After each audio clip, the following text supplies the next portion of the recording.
Meus queridos irmãos, a graça e a paz do nosso Senhor e Salvador Jesus Cristo, estou aqui para mais um vídeo, para o meu, para o teu, para o nosso canal Teologando e Capacitando.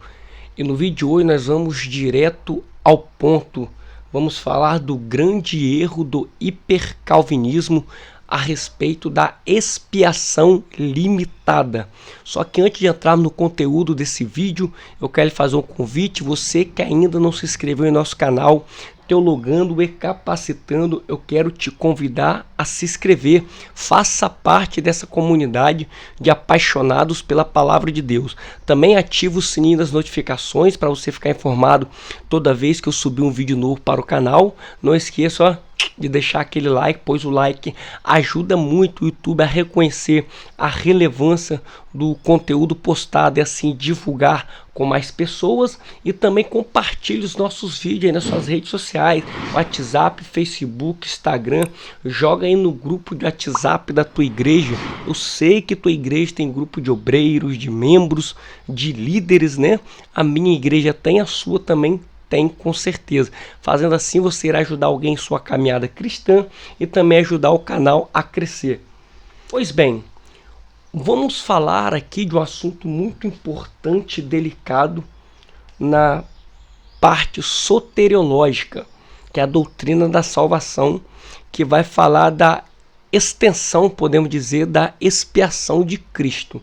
Então nós vamos falar do grande erro do hipercalvinismo ou dos calvinistas rígidos a respeito da expiação limitada.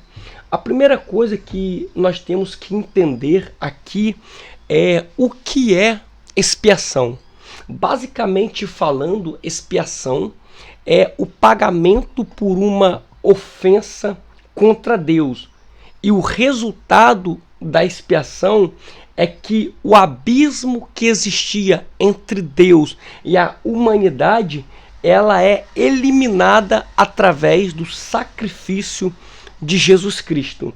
Mas surge a pergunta, irmão Luciano, o que é expiação limitada e o que é expiação ilimitada? A expiação limitada é o argumento em que Cristo morreu somente pelos pecados dos eleitos e que era a intenção de Deus que Cristo morresse somente pelos pecados deles, ou seja, dos eleitos. Algo em que eu discordo veemente, pois eu não encontro esse conceito na Bíblia Sagrada. E tudo aquilo que eu defendo, que eu acredito, eu encontro respaldo na palavra de Deus. Agora, o que é expiação ilimitada? Expiação limitada é a doutrina que eu defendo e que a Bíblia me ensina que assim é. Então, é a doutrina em que Cristo morreu por todas as pessoas, visto que ele igualmente quer que todos sejam salvos. E para provar essa doutrina bíblica da expiação ilimitada, eu quero trazer alguns versículos bíblicos. Por quê? Porque se a doutrina é bíblica, nós temos que ter comprovação à luz das Escrituras. Eu não posso formar um conceito teológico sem usar a palavra de Deus. Então vamos para alguns versículos bíblicos que vai nos ajudar a entender a natureza e a extensão da expiação de Cristo. João capítulo 3, versículo 16. Porque Deus amou o mundo de tal maneira que deu o seu único filho, Filho unigênito, para todo aquele que nele crer não pereça, mas tenha a vida eterna. Romanos capítulo 5, versículo de número 8. Mas Deus prova o seu amor para conosco, em que Cristo morreu por nós, sendo nós ainda pecadores. Romanos capítulo 5, versículo de número 19. Porque como pela desobediência de um só homem muitos foram feitos pecadores, pela obediência de um, muitos foram feitos justos. Tito capítulo 2, versículo 11.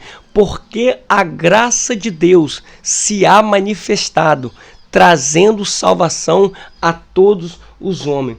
Então, através dos textos bíblicos apresentados, e tem uma infinidade de textos, eis a pergunta: se todos, sem exceção, caíram em Adão, pelo qual nós conhecemos como pecado original, a depravação total do ser humano, então é lógico que todos os que creem em Cristo, que é o segundo Adão, são salvos. Por quê? Porque a salvação ela é condicionada ao que crer.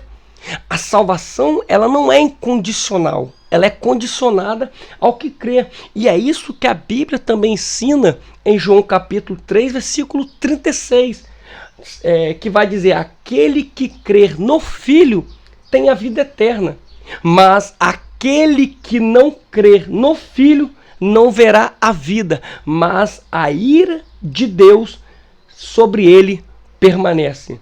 Então, que quer que todos os homens se salvem e venham ao conhecimento da verdade, isso a Bíblia ensina, como diz em 1 Timóteo capítulo 2, versículo 3 ao 5, que vai dizer que a salvação ela é por causa do sacrifício de Cristo, que Cristo é o mediador. Hebreus diz que Cristo é o mediador de uma nova aliança. 1 de Timóteo, no caso, 1 Timóteo capítulo 2, verso 3 ao 5 diz: porque isto é bom e agradável diante de Deus, nosso Salvador, que quer que todos os homens se salvem e venham ao conhecimento da verdade, porque há um só mediador entre Deus e os homens, Jesus Cristo, homem.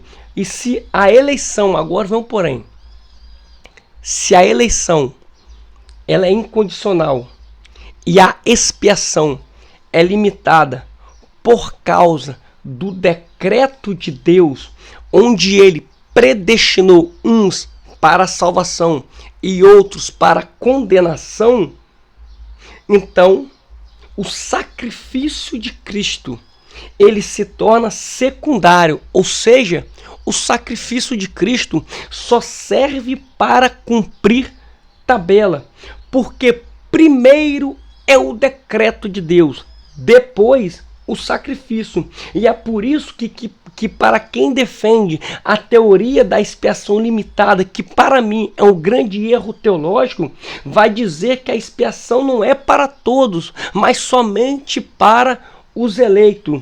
E os outros, me desculpe a palavra, mas que se dane, porque Cristo já tem um povo destinado ao céu. E o outro, ele colocou a bel prazer para ir para o inferno, segundo a doutrina calvinista. Então, se já foram predestinados ao inferno, para que vale a pregação? Para que vale a evangelização? Para que vale cumprir com o ide pregar o evangelho a todas as criaturas? Quem crer será salvo e batizado. Mas o interessante que eu acho aqui também é que os eleitos que os calvinistas tantos colocam na prateleira de cima, que vão para o céu por um decreto oculto de Deus, também eram caídos em Adão, porque a eleição é em Jesus Cristo, mas por um decreto oculto, secreto de Deus, ele preferiu salvar alguns, no caso, o eleito. Mas a Bíblia não diz assim. A Bíblia diz em Ezequiel 33, versículo 11, ela vai ser clara, vai dizer assim, ó: diz-lhes, vivo eu, diz o Senhor Jeová, que não tenho prazer na morte do ímpio, mas em que o ímpio se converte do seu caminho e viva. Então, querido, a graça de Deus é disponível para todos. A expiação é ilimitada, mas é condicionada ao que crê. O interessante, para me finalizar minha fala, eu estou aqui com a Bíblia Sagrada, e o profeta Isaías foi o maior profeta messiânico do Antigo Testamento. E no capítulo 53 ele vai trazer o relato do sofrimento do Messias. E no versículo 10, versículo de número 6, só para a reflexão, vai dizer: todos nós andávamos desgarrados como ovelhas, cada um se desviava pelo seu caminho, mas o Senhor fez cair sobre ele a iniquidade de todos nós. Não foi de alguns, foi de todos. Então, a expiação, ela é ilimitada. Que Deus te abençoe e até o próximo vídeo, em nome de Jesus. Amém.